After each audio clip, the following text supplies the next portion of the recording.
हमारे पास क्या है, दो क्वेश्चंस है और ये क्वेश्चंस क्या है, linear equation in one variable. हम क्या करेंगे, इन क्वेश्चंस को सॉल्व करेंगे।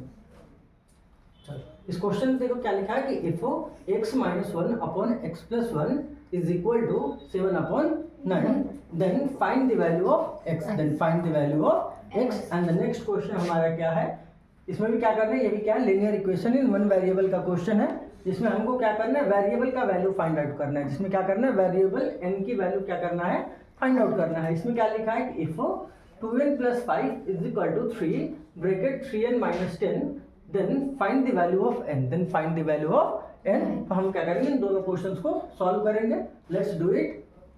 क्या लिखेंगे हम लोग, x minus one upon x plus one is equal to 7/9।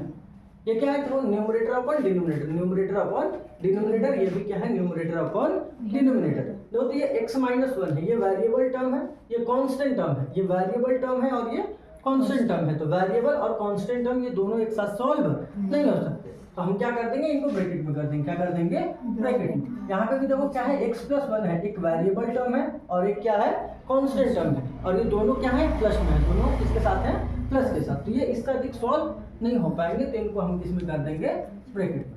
तो हमने प्रीवियस वीडियो में क्या बताया है कि जब भी LHS इंटू RHS में, LHS इंटू RHS में दो फ्रैक्शन लिखा हो, देखो ये भी एक फ्रैक्शन है न्यूमरेटर अपॉन डिनोमिनेटर, और ये भी एक फ्रैक्शन है न्यूमरेटर अपॉन डिनोमिनेटर। जब भी LHS is equal to RHS में दो फ्रैक्शंस लिखे हो ना, तो उन फ्रैक्शंस का हम लोग क्या कर देते हैं, क्रिस क्रॉस मल्टीप्लाई। मतलब क्या कि ये जो फ्रैक्शन है इसके डिनोमिनेटर को इस वाले फ्रैक्शन लेफ्ट हैंड साइड में जो फ्रैक्शन है उसके न्यूमरेटर में मल्टीप्लाई करेंगे, और लेफ्ट हैंड साइड के जो साइड का जो डिनोमिनेटर है ना, उससे क्या करेंगे हम लोग, राइट हैंड साइड में जो फ्रैक्शन है उसके न्यूमरेटर में मल्टीप्लाई करेंगे। ठीक है, let's do it. Criss cross से मल्टीप्लाई करेंगे ना, by doing criss cross multiply, by doing criss cross multiply. हम लोग के पास ये 9 आ जाएगा इधर ब्रैकेट के साथ, x माइनस वन, और ये जो डिनोमिनेटर है ये आ जाएगा इस न्यूमरेटर के साथ। ये क्या बनेगा, 7 और x प्लस वन। ये क्या, देखो हमको क्या देगा, ब्रैकेट के बाहर एक नंबर है, लेफ्ट हैंड साइड में क्या है, ब्रैकेट के बाहर एक नंबर है, और इधर राइट साइड में क्या है, राइट हैंड साइड में क्या है कि इस ब्रैकेट के बाहर में क्या है, एक नंबर। तो ऐसा क्वेश्चन सॉल्व करना हम लोग जानते हैं। तो ब्रैकेट के बाहर नंबर है 9 है 9, तो इस 9 से क्या करेंगे, ब्रैकेट के अंदर जितना टर्म्स है ना उन सारे में क्या कर देंगे, मल्टीप्लाई, और मल्टीप्लाई करके क्या कर देंगे, ब्रैकेट को ओपन कर देंगे। तो करेंगे इसको, 9 को x में मल्टीप्लाई करेंगे कितना हो जाएगा, 9x, 9 को -1 में मल्टीप्लाई कर देंगे क्या आ जाएगा, -9 इज इक्वल टू फिर क्या करेंगे, 7 से x में मल्टीप्लाई करेंगे तो क्या करेंगे, ये हो जाएगा 7x, और 7 को +1 में मल्टीप्लाई करेंगे तो क्या हो जाएगा, 7 + 7। ओके, अब देखो क्या है, इधर 9x है, यहाँ भी क्या है 7x है यहाँ, और यहाँ क्या है -9, और इधर क्या है +7। तो ये क्या है, जो जहाँ जहाँ जिस टर्म में x है मतलब वो क्या है, वेरिएबल टर्म है। इधर भी एक x है तो ये भी क्या है, वेरिएबल टर्म है। तो वेरिएबल्स टर्म को हम लोग जैसे जानते हैं क्या कि वेरिएबल्स टर्म्स को क्या करते हैं हम लोग, एक्साइड करते हैं। ठीक है ना, तो ये 9x है, और यहाँ पे जो 7x है प्लस 7x, इसको क्या करेंगे, लेफ्ट हैंड साइड में लाएंगे, और ये प्लस 7x है राइट हैंड साइड में है, तो लेफ्ट हैंड साइड में आ गया तो क्या बन जाएगा, -7x इज इक्वल टू में क्या हो जाएगा, नो तो इधर राइट हैंड साइड में क्या है, 7 है, +7 मतलब क्या है 7, और यहाँ से जो -9 है ये लेफ्ट हैंड साइड में है, तो राइट हैंड साइड में जाएगा तो क्या बन जाएगा, +9, क्या बन जाएगा, +9। अब हम इस क्वेश्चन को सॉल्व करें, तो इसमें भी x है, इसमें भी x है, ये दोनों लाइक टर्म्स है ना, लाइक टर्म्स है तो सॉल्व होगा। तो इसमें भी x, इसमें भी x, आंसर में भी क्या होगा, x होगा, और ये +9 है, ये -7 है, तो ये कितना हो जाएगा, +2, कितना हो जाएगा, +2 इज इक्वल टू में क्या हो जाएगा, 9, 7 + 9 ऐड करेंगे, 7 + 9 ऐड करेंगे तो कितना हो जाएगा, 16। तो इधर 2x इज इक्वल टू 16 का क्या मतलब है कि 2 × x, जो 2 है वो क्या है, x के साथ क्या है, मल्टीप्लाई में, तो 2 साइड चेंज करेगा तो क्या बन जाएगा, डिवाइड में। तो 16 को क्या कर देंगे, 2 से डिवाइड कर देंगे तो कितना आ जाएगा, 8 आ जाएगा। सो x की वैल्यू हमको फाइंड आउट करना था, क्वेश्चन में हमको क्या करना था, x की वैल्यू फाइंड आउट करना था। तो हमारा x का वैल्यू कितना आ गया, x is equal to 8। Okay, इस क्वेश्चन को कर लेते हैं, फिर हम लोग नोट करेंगे।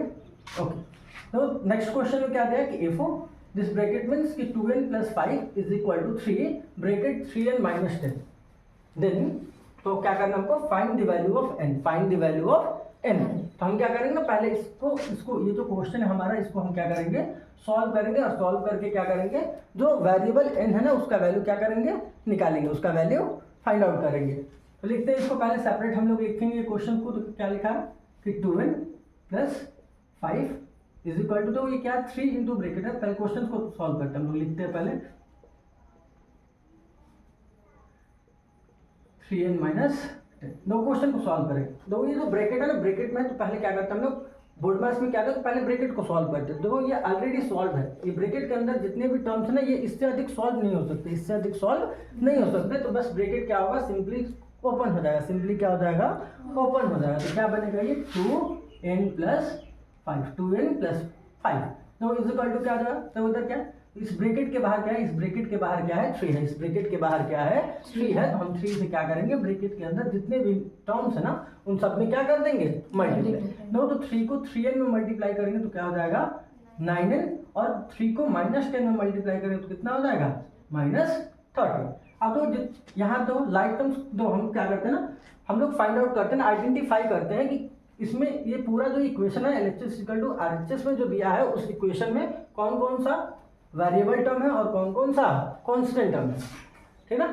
तो आइडेंटिफाई करेंगे पहले। तो इसमें n है तो ये क्या है, वेरिएबल टर्म है, इसमें भी n है तो ये भी क्या है, वेरिएबल टर्म है। और देखो इधर कोई भी ABCD मतलब कुछ ऐसा नहीं है, तो इसमें कोई भी वेरिएबल नहीं, तो ये क्या है हमारा कांस्टेंट टर्म है, +5। और इधर देखो -30, ये भी क्या है, कांस्टेंट टर्म। तो हम लोग क्या करते हैं कि जितने भी वेरिएबल्स टर्म होते हैं ना उनको लेफ्ट हैंड साइड में कर लेते हैं, और जितने कांस्टेंट टर्म्स होते हैं उनको राइट हैंड साइड में कर लेते हैं। करते हैं हम लोग, लेट्स डू इट। नो, ये क्या है 2n है, और इधर से क्या आ जाएगा +9n है ना, इधर आके क्या बन जाएगा -9n इज इक्वल टू क्या लिखेंगे हम लोग, दो पहले से ही क्या, दो राइट हैंड साइड में पहले से ही कांस्टेंट टर्म क्या है -30, और यहाँ से जो +5 है जो कि लेफ्ट हैंड साइड में है ना, तो साइड चेंज करेगा, तो प्लस है ना, लेफ्ट में प्लस है, साइड चेंज करेगा तो ये क्या बन जाएगा -5। Now we will solve. जो क्या है, ये 2n है, -9 है, 9n है, देखो तो 2n - 9n है, देखो इसमें भी n है, इसमें भी n है, तो ये दोनों क्या है, लाइक टर्म्स है, दोनों क्या है, लाइक टर्म्स है। और लाइक टर्म्स का है क्या होता है, एडिशन होता है, और क्या होता है, सब्ट्रैक्शन होता है। तो दोनों में n है ना, वेरिएबल n है दोनों में, तो आंसर में भी वेरिएबल क्या होगा n, और यहाँ पे +2 और -9 करेंगे तो क्या आ जाएगा -7 इज इक्वल टू है, तो इज इक्वल टू लिखेंगे। यहाँ पे देखो क्या -30 -5, तो हमने क्या बताया देखो कि -30 और -5 दो क्या, दोनों नंबर्स का साइन सेम है, दोनों नंबर्स क्या है, माइनस में, दोनों नंबर्स क्या है, माइनस में। तो जब भी साइन सेम हो, जब भी साइन सेम होता है, तो साइन सेम होता है ना, तो हम लोग नंबर्स को जोड़ते हैं, नंबर्स को ऐड करते हैं ना। हम लोग 30 और 5 को ऐड करेंगे तो कितना आ जाएगा 35। और जो साइन होता है ना, दोनों नंबर्स का जो साइन होता है वही सेम आंसर का भी साइन होता है, तो ये क्या बन जाएगा -35। तो हम लोग यहाँ पे लिखेंगे क्या, -35। यहाँ तो 7n है, -7n है, -7n इज इक्वल टू -35। तो आगे कैसे सॉल्व करेंगे, तो जो -7 है वो क्या है, n के साथ मल्टीप्लाई में है, n के साथ मल्टीप्लाई में है, तो हम क्या करेंगे, n को लेफ्ट हैंड साइड में रहने देंगे, और जो -7 मल्टीप्लाई में है ना, तो साइड चेंज करेगा। देखो जब मल्टीप्लाई में कोई नंबर होता है लेफ्ट हैंड साइड में मल्टीप्लाई में है, और साइड चेंज करेगा तो क्या बन जाएगा, डिवाइड में, साइड चेंज करेगा तो क्या बन जाएगा, डिवाइड में हो जाएगा। तो -7 साइड चेंज करेगा तो क्या बन जाएगा, डिवाइड में, तो -35। राइट हैंड साइड में जो कुछ भी हो ना उसको क्या कर देंगे, डिवाइड, किससे, -7 से। जो कि माइनस से माइनस क्या हो जाएगा, कैंसिल, माइनस से माइनस क्या हो जाएगा, कैंसिल। और यहाँ से तो 35 को 7 से डिवाइड करेंगे तो कितना आएगा, 7 के टेबल में 7 भी आता है, 35 भी आता है, ठीक है ना। तो 7 के टेबल में 7 1 टाइम में आता है, 35 5 टाइम्स में आता है, तो ये क्या आ जाएगा 5/1। और 5/1 का मतलब क्या है, 5। तो 7 से 35 को डिवाइड करते हैं तो कितना आ गया, 5। तो n की वैल्यू क्या आ गई हमारी, n इज इक्वल टू 5, और हमको यही क्वेश्चन में फाइंड आउट करने को बोला गया है। Note it.